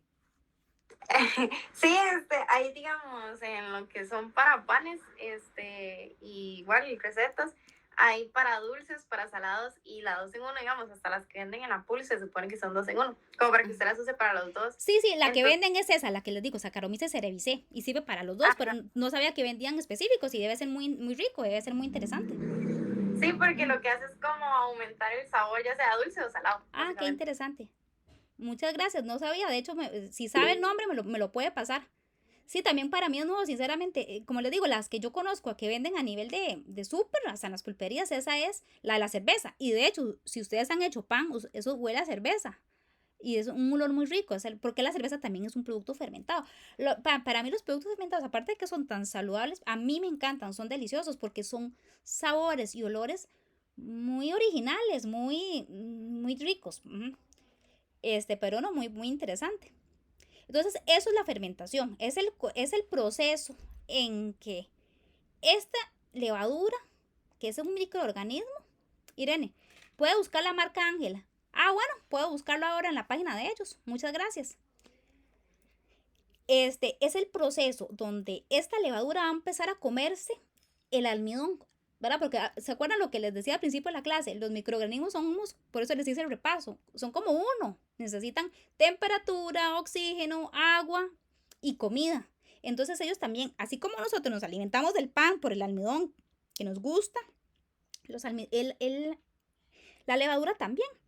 Entonces va a agarrar parte del almidón y lo va a transformar en alcohol y dióxido de carbono. El dióxido de carbono es el que me lo va a hinchar y me lo va a hacer que infle. Y los alcoholes, hay diferentes como alcoholes, son los que me van a dar ese aroma, que son los que se perciben y los que dan a dar ese sabor característico del pan. Y eso se llama efecto leudante. El efecto leudante se llama efecto, digamos, de hincharse, de hacerse grande, de crecimiento. Eso es leudante. Y obviamente cuando el efecto leudante es por una levadura, va a ser más rico que cuando es por bicarbonato o por polvo de hornear, que es artificial. Son leudantes artificiales. Los naturales es la levadura. Tipos de levadura. La fresca, la granulada, que es la activa seca, que es la mayoría que venden. La instantánea, bueno, o sea, también la venden es la que más se usa más bien. Y la crema líquida, también la venden en crema. Y tienen diferentes, vamos a ir viendo una por una, porque también tienen diferentes aplicaciones. La fresca, esta la venden en pasta. Se obtiene a partir de la crema de levadura, la cual se deshidrata hasta llegar a tener entre un 32 a un 34%. Entonces es una crema fresca que se va a ir deshidratando. Esta pasta se va a homogenizar por ejemplo, es como que todas tengan el mismo tamaño y se le da forma. Y su almacenamiento debe ser congelado de 0 grados centígrados. Está compuesta por humedad y materia activa seca. La humedad es la mayor cantidad, de 66 a 68%, y materia activa seca es el 32 al 40%. Esa es la fresca. La activa seca, esta es una de las que venden las dos, la activa seca y la instantánea. Esta hay que dejarla un rato como que hidrate, vamos a leerla. Se obtiene por la extrusión de la levadura seca, digamos, cuando deshidratamos esta, tenemos esta. Esa sale de la fresca, a través de una malla, y el producto se deshidrata. Se pasa entonces, se seca con aire caliente a temperatura controlada. Esto es para evaporar el agua, ¿verdad? Esta humedad, ¿verdad? Que aquí tenemos mucha humedad, entonces lo que se hace es, se agarra la fresca, gente que dependiendo, ¿verdad?, de lo que ocupan, usan la fresca. Entonces se seca esta humedad para dejar solamente la materia seca, hasta llegar a una humedad del 7.5 al 9%, o sea, no se seca el 100%, pero se baja un montón. Imagínense, si tenemos de un 66 a un 68, prácticamente se quita un 60% del agua, de la humedad. Al final se obtiene un producto que consiste en pequeñas esferas, yo creo que todos lo hemos visto, de 1 milímetro de diámetro. Esta es la activa seca. La instantánea se produce en la aplicación de un proceso de secado, también sale de la levadura fresca. Es una deshidratación rápida de la pasta en una torre de fluidización con aire deshidratado. Esos son, para que tengan una idea, son como tubos donde se pone aires a cierta temperatura para que se deshidrate, para alcanzar una materia seca al final de un 95%, o sea, más todavía más seco que esta. Entonces, la materia seca es del 95%. Y la crema, ese tipo de producto representa una innovación dentro del mercado. Esta es la más nueva. Es la levadura en etapa de elaboración previa a la conversión a la levadura seca. Este es como un paso. Tengo la fresca y estoy haciendo la seca activa. Entonces, esta es una nueva que sacaron, que es un intermedio. Y se distribuye a granel en camiones refrigerados hacia tanques de almacenamiento refrigerados. Se tiene que estar en refrigeración, ¿verdad? Para que se mantenga. Grasas, ¿verdad? También cuando hacemos repostería, pastelería, panificación, a veces también necesitamos ponerle... La líquida tiene un fin específico, me imagino, sí tiene un fin específico. De hecho, que yo esta última, la crema líquida, mi hermana, que también está como Irene en un curso de eso, a veces ocupan esta, pero sinceramente ahí sí le quedó mal. No tendría yo idea para qué la usan. Yo sé que se usa y que para lo que vayan a hacer es deseable, pero no tengo idea, sinceramente. Me imagino que como es una innovación, deberá ser, entonces deberá dar muy buenos resultados, ¿verdad? Porque al final de cuentas todas hacen lo mismo, pero a veces uno lo que ocupa es rapidez, lo que ocupo es la fresca, pues a la gente le gusta fresca, o sea, esa debe tener, pero voy a investigarlo y la próxima semana yo les traigo respuesta,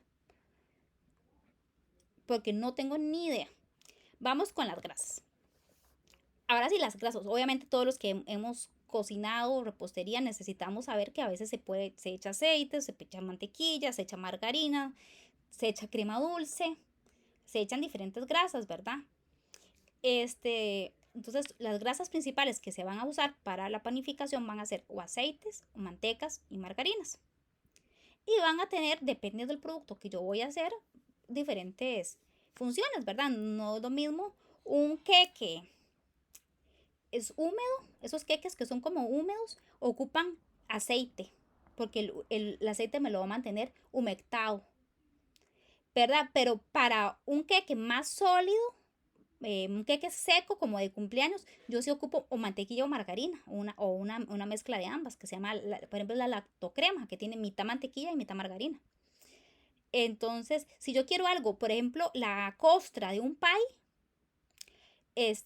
ocupo que tenga esta masa que sea como crujiente, como esos pies de limón, algo así.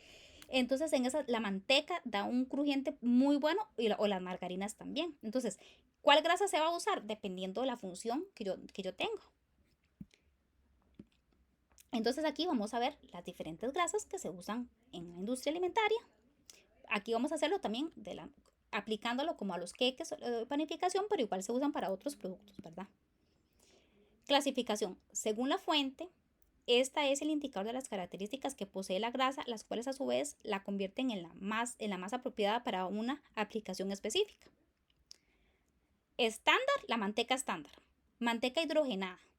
Ahorita vamos a ir una por una para que les explique. La manteca líquida, manteca emulsificada, la margarina, que no es manteca, no es lo mismo, mantequilla y los aceites, que son los líquidos. Vamos a ir viendo uno por uno. La manteca estándar, todos hemos visto la manteca, ¿verdad? Antes en Costa Rica, estoy hablando tal vez en los 70s, 80s, todas las señoras cocinaban con manteca. Y era un poco dañino para la salud. Eso se llegó a quitar, ahora se sustituyó por aceites. Pero los aceites, hasta ya se dieron cuenta que los aceites de maíz, girasol y soya también son bien dañinos. Entonces, son aprendizajes que se van teniendo, porque las cosas poco a poco, hasta los resultados son los que van dando, ¿verdad?, de las cosas. Pero la manteca es una grasa que tiene una consistencia muy, para cocinar, para la industria alimentaria, es una consistencia perfecta, es súper deseada. No les estoy hablando a nivel de salud, les estoy hablando a nivel de industria alimentaria, a nivel de producción de alimentos. Tiene una consistencia muy buena. Se puede mezclar grasas duras con aceites. La manteca estándar en la mezcla de grasas duras como estearinas animales y vegetales o mezclas de aceites vegetales totalmente hidrogenados con aceite. Aceites hidrogenados son aceites que le ponen hidrógeno para que se pongan duros. Por eso es que ellos son duras. Porque ellos vienen del maíz o del girasol. Y el aceite naturalmente es líquido, no es sólido. Entonces, ¿por qué se hace sólido? Porque se hidrogena o se hacen mezclas. ¿Ven? Y entonces así es como se hace la manteca. Se hace en un laboratorio, no es natural. En la naturaleza no hay manteca. En la naturaleza hay aceites líquidos. Entonces esa se hace, por eso es que es tan dañina, porque se hace, porque no es algo natural, que siempre estuvo valga la redundancia, en la naturaleza, entonces a veces afecta, pero a nivel de pastelería, repostería, da una consistencia, como les decía, muy buena. ¿Por qué? Porque va a dar un crujiente, porque va a dar una textura sólida, muy deseable. La manteca hidrogenada, ¿verdad? Puede ser que se hidrogena, aquí habla también de hidrogenada, puede ser que nada más con mezclas yo la logro solidificar, esa no sería hidrogenada. Cuando la hago hidrogenada es cuando le pongo hidrógeno, se hidrogena parcialmente, no el 100%. Y eso me va a dar es también para tener una consistencia muy específica y me va a dar mucha uniformidad por las propiedades plásticas, ¿verdad? Quiero que se imaginen en este momento haciendo una masa, agarrando margarina o manteca. Las dos pueden ser hidrogenadas, como le digo, y les pueden poner ustedes azúcar y hacen una masa, la estiran. Esa plasticidad se logra con estas mantecas más fácilmente que con la mantequilla, que es natural. Su rango de plasticidad varía entre 10 a 35 grados y como dice, tiene punto de fusión específico. Eso quiere decir que aguanta más el calor. Porque si uno lo hace con mantequilla natural, que es la que yo uso porque me fascina el sabor de la mantequilla natural, pero se quema muy rápido, se pone negra, no sé si han visto. Entonces estas, como son hidrogenadas en el laboratorio, entonces hacen que aguante más calor sin que le pase nada. Por eso son tan usadas en el mundo de la repostería y de la panificación, porque resisten más calor. Entonces, bueno, tiene un rango de plasticidad que va entre 10 a 35 comparado al del 15 al 27 de las mantecas estándares. Manteca líquida. Esta es por aceites vegetales que se suspenden en diferentes tipos de escamas de grasas que le confieren mayor punto de fusión, emulsificantes que actúan como emulsificantes y acondicionadores de la masa. Entonces, la manteca líquida es también una manteca que se saca, como les digo, de aceites vegetales, que es lo que se consigue ¿verdad? Todos los aceites son líquidos. Y como también se toca en el laboratorio, entonces la idea es que tenga un mayor punto de fusión y que sea un emulsificante. ¿Qué es un emulsificante? Es la capacidad de mezclar el agua y el aceite. Ustedes saben que el agua y el aceite no se mezclan, ¿verdad? Ustedes agarran agua y aceite, van a tener el aceite arriba y el agua abajo. Y a veces hay preparaciones que uno necesita que se una. Uno está haciendo una masa y uno tiene leche, que es como decir agua, y tiene grasa. Y yo necesito que esa se una, se atrape en una sola masa, no se me separe. Entonces, estas mantecas líquidas tienen es muy emulsificante. Entonces me va a atrapar, se va a mezclar con el agua. Y eso también es muy deseable a la hora de hacer. ¿Vamos claros, chiquillos?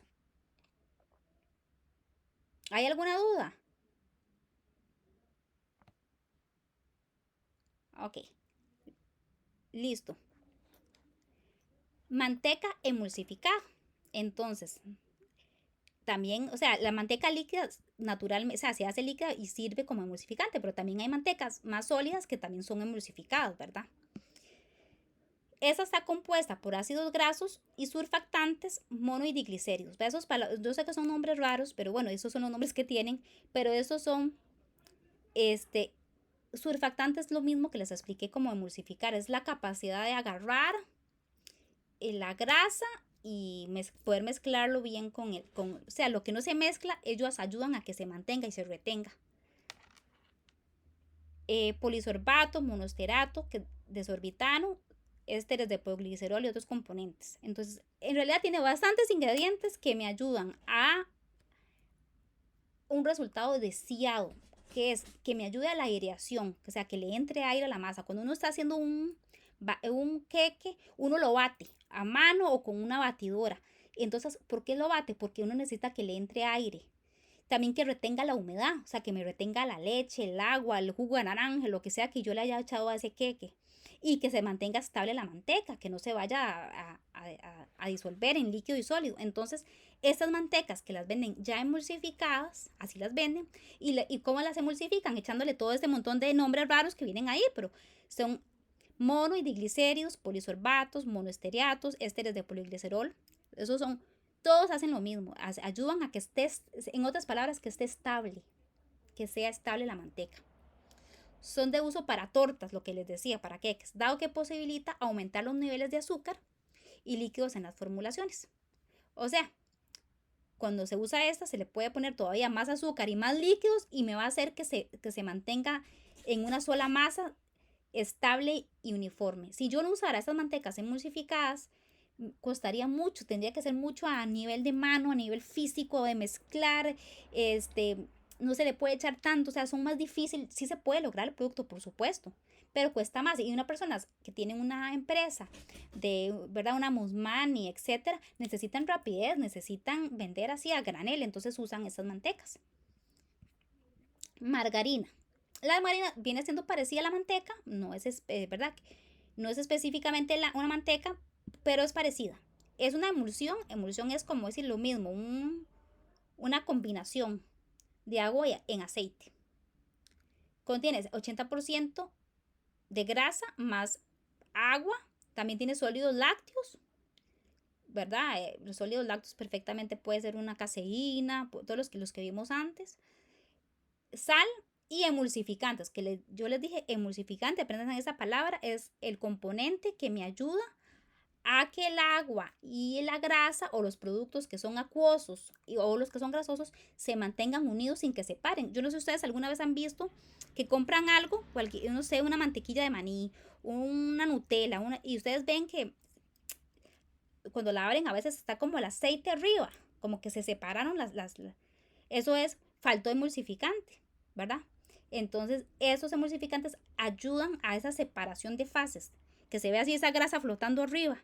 Eso no es deseable, eso no es vistoso, eso no se ve bonito. La gente piensa que es que está malo. Obviamente cuando uno le pasa eso, lo que uno tiene que hacer es revolverlo con una cuchara para que él se emulsifique.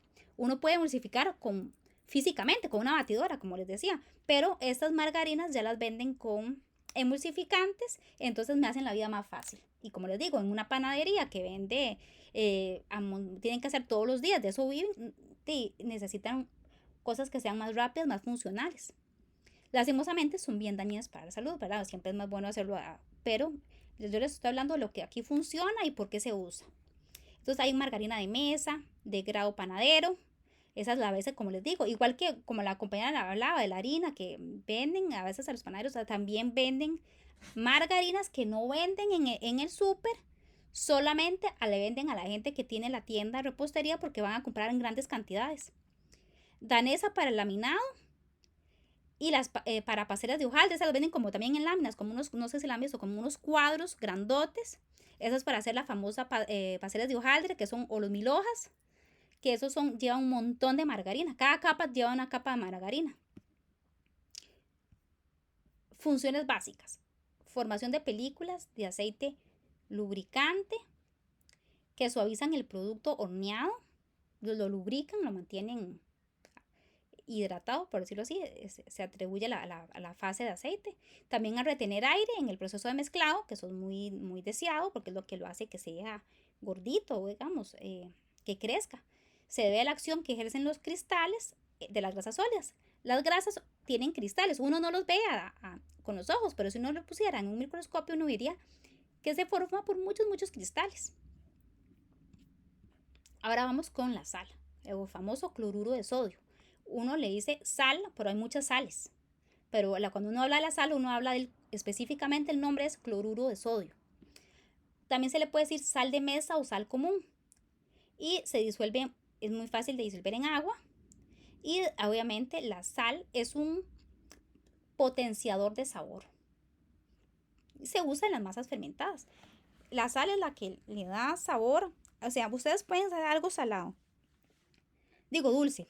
un postre súper dulce, leche condensada con azúcar, siempre hay que poner una pizca de sal, porque la sal va a hacer que el sabor se potencie. A veces si falta sal, no queda igual y lo que llevas a veces es muy poquito. Entonces la sal es sumamente importante. Y tiene también importancia a la hora también de fortalecer el gluten. También ayuda a absorber el agua. Detiene la actividad de la levadura. Inhibe las bacterias ácidas. Tiene un efecto antioxidante. Produce la corteza más fina y más crujiente. Y da obviamente buen gusto y buen sabor. Lo que yo les decía es un potenciador de sabor. Y aumenta el tiempo de conservación. Entonces vamos a ir viendo una por una de las cualidades del gluten. No sé si quieren hacer un pequeño recreo de unos 5 minutitos para que se estiren y seguimos. Ustedes me dicen, ¿seguimos o paramos? Un ratito. ¿Significa que sí o que no? No sé. Que sí, profe. Ok, entonces vamos a hacer unos 5 minutos. Son las 7:29, las 7:35. Listo.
No. Sí le puse mute.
Listo, continuamos. Entonces habíamos hablado de que la sal, aunque es muy poquito lo que se añade para cualquier producto de estos, tiene un montón de funciones, ¿verdad? Entonces vamos a empezar una por una las funciones que tiene la sal, como es el tema de la clase, más enfocado en el mundo de la panificación o repostería, ¿verdad? De pastelería, etc. La sal actúa directamente en la formación del gluten porque lo refuerza. Es decir, en otras palabras, aumenta la fuerza del gluten. Y hablábamos de que el gluten es una proteína que da fuerza, que es la que hace que sea entre más fuerte, más estira y más me puede a mí crecer y aguantar el amasado. Entonces, y si ya yo deseaba el gluten para eso y la sal me va a ayudar, entonces me va a aumentar la fuerza y la tenacidad conforme se aumenta la dosificación. También me ayuda a absorber agua. La sal ayuda a absorber agua y el agua ayuda a fijar el gluten. Entonces, en otras palabras, al absorber más agua, tenemos más humedad en el producto de panificación y eso le puede dar más peso, más volumen y más suavidad también. Entonces, eso también ayuda a la sal. Otra función, la tercera función, es que detiene la actividad de la levadura. Entonces, eso hay que también saber manejarlo, ¿verdad? Si hay mucha sal, se va a disminuir o inclusive arruinar el proceso de fermentación. Entonces, a veces se añade la sal después de que esté fermentado o se manejan ya proporciones específicas para que no me vaya a mí a arruinar el producto, ¿verdad? Porque ya sería una pérdida. O también si ya yo quiero detenerlo, entonces le puedo añadir la sal. También otra función es que me va a inhibir, o sea, me va a evitar la acción de las bacterias ácidas. La sal tiene una propiedad antiséptica. ¿Se acuerdan que al inicio de la clase repasamos un poquito de cómo conservar alimentos. Ya hemos dicho que algo muy salado o mucho azúcar o mucha sal de mesa me va a ayudar a mí a evitar que lleguen las bacterias. Por eso salar es un método de conservación de alimentos, me les va a aumentar la vida útil.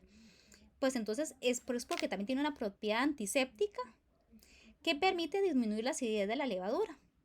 Entonces esto me va a retrasar las fermentaciones, ya sea de ácido láctico y de ácido butírico. Otra característica que tiene la sal es de tener ligeramente la actividad proteolítica. Proteolítica es cuando se van degradando las proteínas. ¿Y eso qué me va a hacer? Me va a ayudar un poco las harinas degradadas. Entonces, es antimicrobiana, entonces me ayuda a inhibir algunas bacterias. También ya habíamos visto que retrasaba la actividad de la levadura. También entonces me va a retrasar las fermentaciones, ya sean de ácido láctico y ácido butírico, que son ácidos que se forman naturalmente en la fermentación. Para que tampoco ven esos nombres, pero son ácidos normales que se producen en la fermentación. Y también detiene la actividad proteolítica, que eso es cuando se van degradando las proteínas. Y eso me va a mejorar un poquito de las harinas que ya están degradadas. Uno siempre habla de antioxidante, efecto antioxidante. ¿Alguien sabe qué es el efecto antioxidante en los alimentos?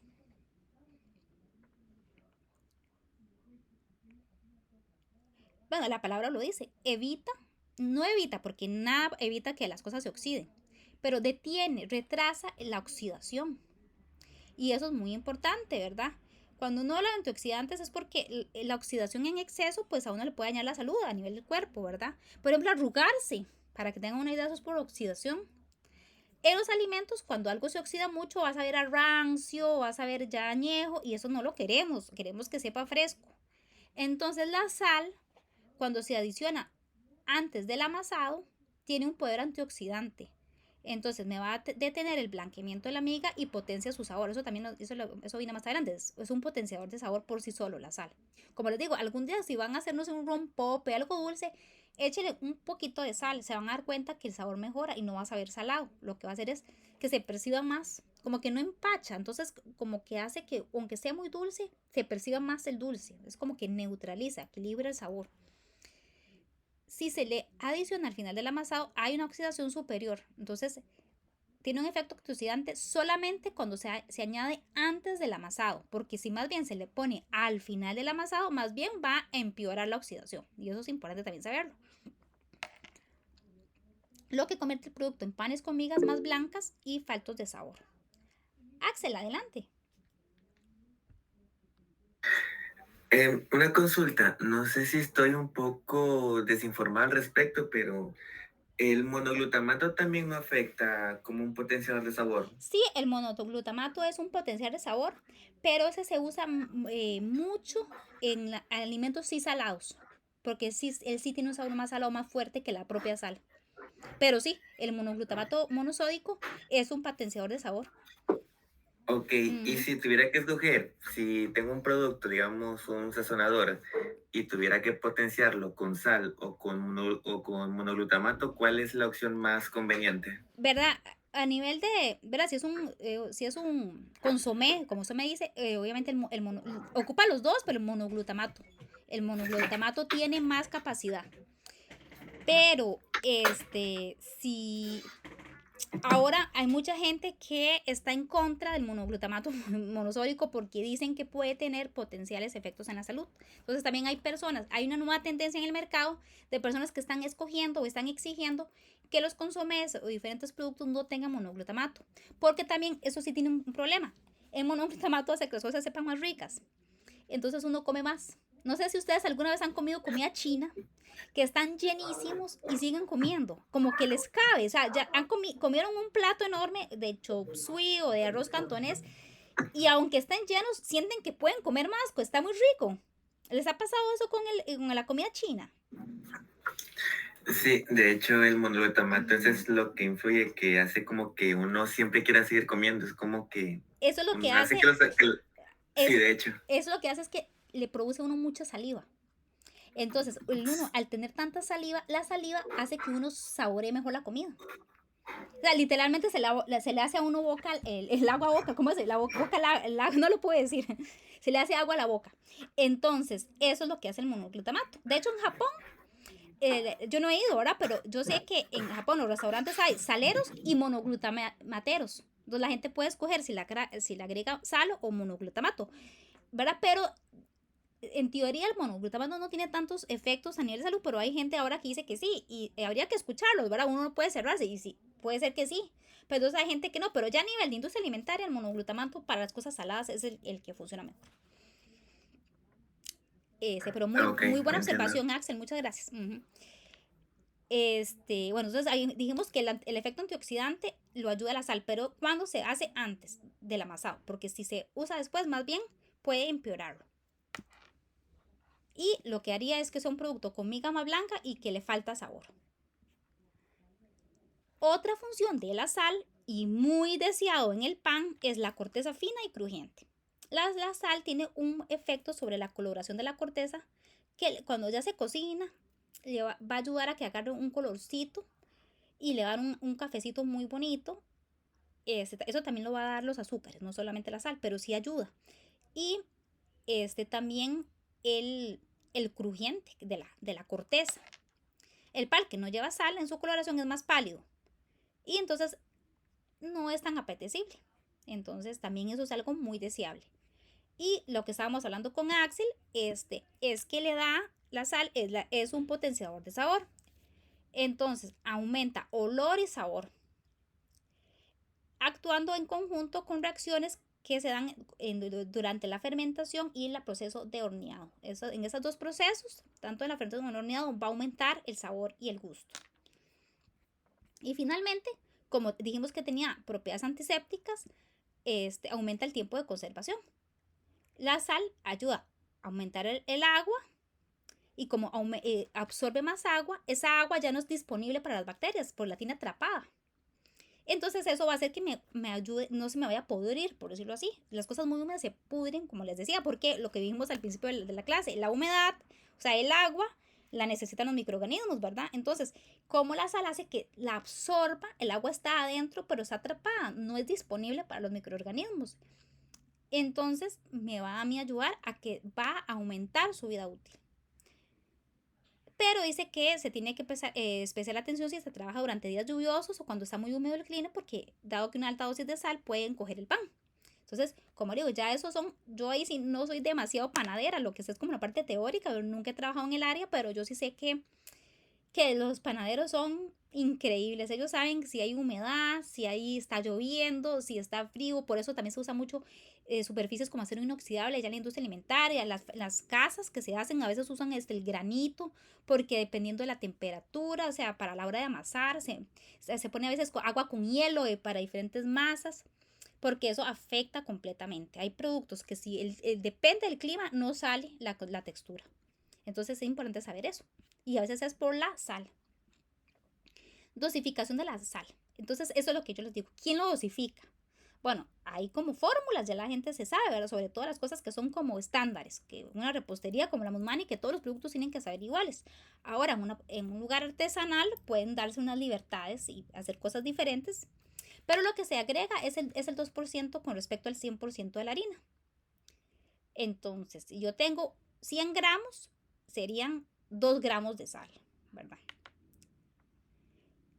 Aquí en un ejemplo, se debe adicionar 20 gramos, en otra manera de hacerlo, por 1 kilogramo de sal. Sin embargo, cuando el amasado es intensivo, o sea, hay máquinas, yo no sé si ustedes han trabajado en algún momento de su vida o han visto cómo se hacen son unas máquinas grandes, como unas batidoras, y es la masa. Sí se tiene que aumentar un poquito para que no se blanquee la miga. O sea, lo que dijimos, no se sobreoxide. Así se le llama cuando se sobreoxida, el blanqueamiento en la miga. Y entonces lo que vimos antes, se pierde un poco el sabor y no tiene un color y no va a ser igual. Entonces, si va a ser como en una empresa con máquinas ya especializadas, entonces la formulación aumenta un poquito para evitar la sobreoxidación. Azúcar. Entonces, como hemos ido en toda la clase, vamos a ver azúcar, pero más en función de la repostería, la panadería, la bollería y todas estas áreas de panificación. El azúcar uno le dice azúcar al azúcar, digamos, de mesa. Pero el azúcar de mesa ahora sí es el azúcar que conocemos, que le echamos al café. Es una mezcla de glucosa, que es un azúcar más sencillo, y de fructosa, que es otro azúcar que viene de las frutas. Entonces, el azúcar de mesa, que nosotros le decimos azúcar al azúcar, ¿verdad? Que es el más común para nosotros, es una mezcla de dos azúcares más pequeñitos, por decirlo así, de glucosa y de fructosa. Y la mayoría de veces se consigue en Costa Rica de la caña de azúcar, que tenemos un montón. También se saca de la remolacha. También se saca el que es el jarabe de fructosa, que sabe horrible y ocupa un montón, todavía engorda más, que ese es el que usan los estadounidenses. Por eso hay que evitarlo como todos los productos estos estadounidenses, que se llama el jarabe de fructosa, y se lo sacan del maíz. Pero el que tiene mejor sabor siempre va a ser el de la caña de azúcar o el de la remolacha. El 27% de la producción mundial se saca de la remolacha y la mayoría, el 73%, de la caña de azúcar. Entonces, la caña de azúcar es la mayor cantidad. Entonces, también tenemos una cantidad de azúcares, ¿verdad? Ahorita los vamos a ir viendo cada uno, pero está el cristalizado, el sémola, el glass, el granulado, moreno. Yo creo que todos hemos usado algunos en algún momento, en el que se han hecho algún quequito, lo que sea, a veces ocupa uno. El invertido, el candy, el de terrones, el vainillado, el fondant. Vamos a ir viéndolos por. El más normal es el cristalizado y no hace falta explicarlo porque son cristalitos, uno los puede ver a ojo, no se hace falta el microscopio. Es el más común y es medianamente refinado. Este es el que no es totalmente refinado, entonces se mantiene cafecito, se mantiene como parte del jugo de caña, por decirlo así. La melaza se llama específicamente, que le da un color cafecito. También se le llama azúcar crudo también. El azúcar sémola es este azúcar, ¿verdad? Pero más refinado. Es más molido, es más fino, ¿verdad? Y entonces tiene la facilidad de que se disuelve más fácilmente. Cuesta más disolverlo. El azúcar glaseado, también le decimos azúcar glass o azúcar en talco o azúcar polvos. Tienen todos esos nombres. Es decir, si alguna vez han hecho para queques o para lustres, se usa especialmente este. Este es más finamente molido, tanto así que queda como un polvo, como un talco, porque se hace con unos molinos especiales. Sí, para repostería totalmente. Se hacen unos lustres que se llaman glaseados. No sé si los han visto, unos queques que tienen como una masita blanca, que como con limoncito, ese sale de este azúcar, que es un polvo. ¿Y cómo se hace para molerlo tanto? Con molinos y molinillos especiales. El azúcar granulado es cristalizado también, vemos los cristales, pero en vamos a tener tamaños fino, medio o grueso. En el súper también de esa Doña María venden el refinado y el medio. Este es el que se usa para la café y para panel, se usa para todo. Y también tenemos el azúcar moreno. Es como les decía, el crudo, que tiene como la melaza, pero a veces también le ponen algún colorante, ¿verdad? Está parcialmente refinado, pero también tiene un poquito de melaza. La melaza es como es una parte, digamos, del jugo de caña cuando se procesa. Se obtiene de la primera fase del lavado y centrifugado del azúcar. Cuando se va haciendo el azúcar, así como antes vimos como las fases para hacer las harinas, ¿verdad? También el azúcar tiene sus fases de elaboración. Entonces, se van lavando. Primero tiene varias fases de lavado. Entonces, el lavado va quitando literalmente esa melaza, como de parte de este jugo de caña. Y cada vez, entre más se va lavando, más blanquito va quedando. Entonces, el azúcar moreno, pues no se llega, como decir, hasta el final, sino que se obtiene en la primera fase del lavado y a veces es deseado, como decía el compañero Alex, para la repostería, porque, por ejemplo, hay galletas de jengibre, queques de banano, que son más oscuros, entonces hace falta como que sea más cafecito, porque va a ser deseable para el producto que estoy haciendo, ¿verdad? El azúcar invertido se obtiene, es una mezcla de glucosa y leulosa, que es otro tipo de azúcar. Entonces, ¿cómo se saca? Se saca también del azúcar de la caña, pero se le pone una enzima o ácidos a cierta temperatura. De hecho, yo una vez hice un producto para la universidad, era como había que hacer algo ingenioso, y yo agarré unas enzimas que, ¿verdad?, que las conseguimos específicas, y le echamos al azúcar, hicimos como decir un jugo de maracuyá, hicimos uno de piña, uno de fresa, hicimos como un fresco de maracuyá, pero muy dulce, y le pusimos la enzima. Y al final me ha quedado como decir una miel de maple, como una miel así toda viscosa, toda rica. Y era como para echarle topping a un helado, o ese era el producto que habíamos hecho, y lo hicimos con azúcar invertido. Entonces es muy deseado para ciertos productos, ¿verdad? Y también tiene una textura. Entonces es un azúcar muy deseado porque es un azúcar líquido. Nosotros no podemos tener mucho del azúcar líquido porque ustedes, no sé si han visto que se empieza como a hacer como otra vez una miel de mala calidad, o sea, adulterada, se ven como los cristales. Entonces se empieza a separar, se empieza a hacer la parte como líquida, y se empieza a solidificar, el invertido hace que yo siempre lo tenga líquido, y eso es muy deseable para algunos productos de panificación, que yo tal vez lo ocupo más fino, en lugar de tenerlo cristalizado lo ocupo líquido, entonces se usa el azúcar invertido. El azúcar candy, que son piezas grandes de azúcar, también eso es, digamos, para decoración o otro tipo de funciones. El azúcar en terrones, hay países que el azúcar de mesa para el café o el té no lo venden como nosotros, que lo usamos así en azucareras, sino que lo venden en terrones. Y azúcar vainillado, ahora ya se le puede poner vainilla,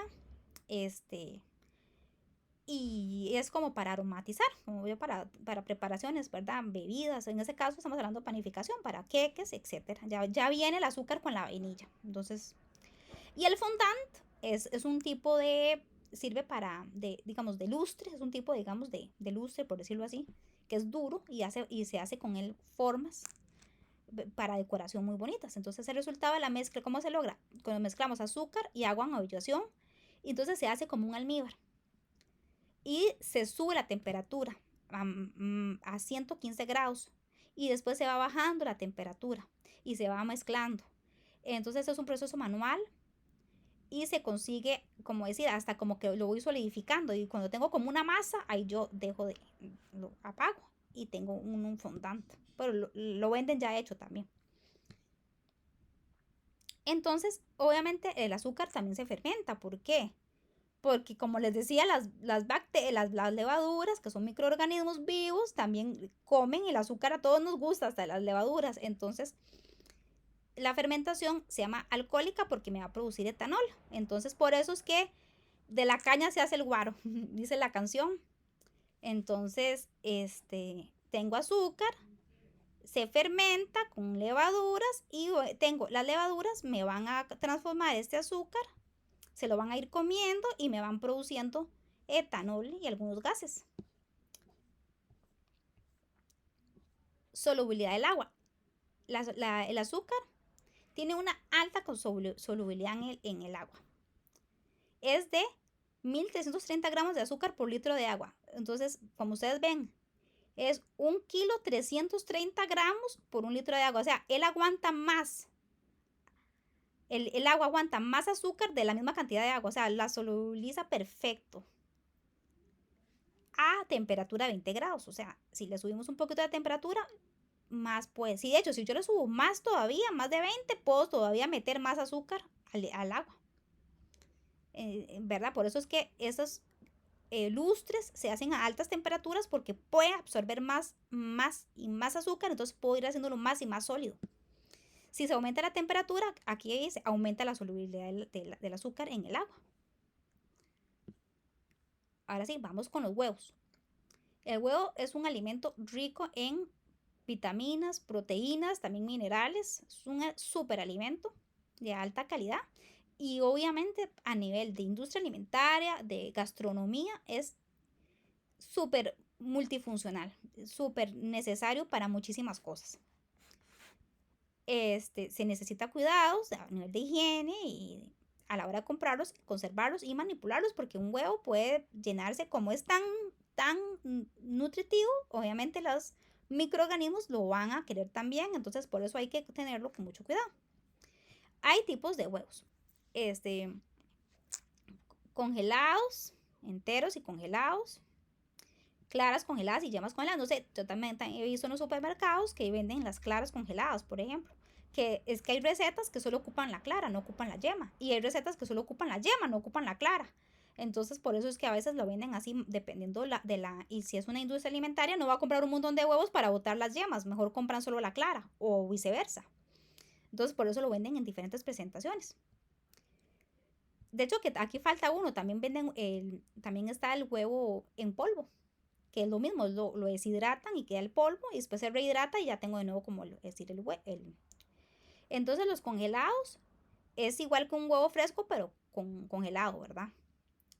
Tiene la misma función que el huevo fresco en panificación y se pueden usar sin ningún problema. O sea, se puede congelar y después se usa y no afecta para nada la calidad del producto de panificación que estoy haciendo.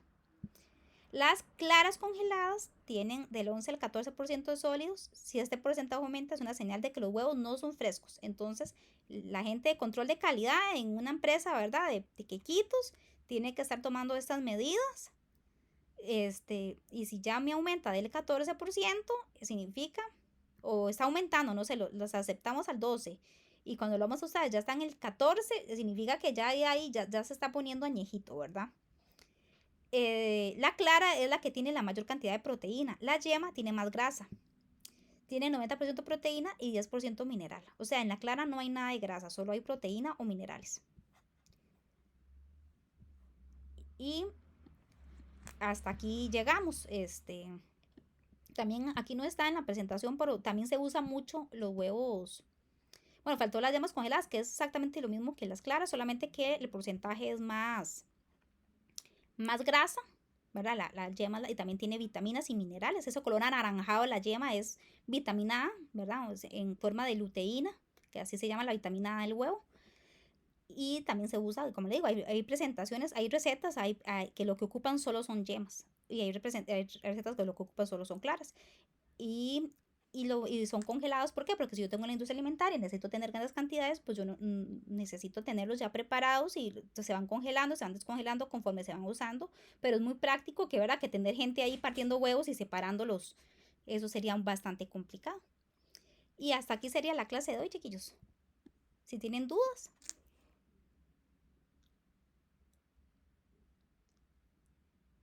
Estamos.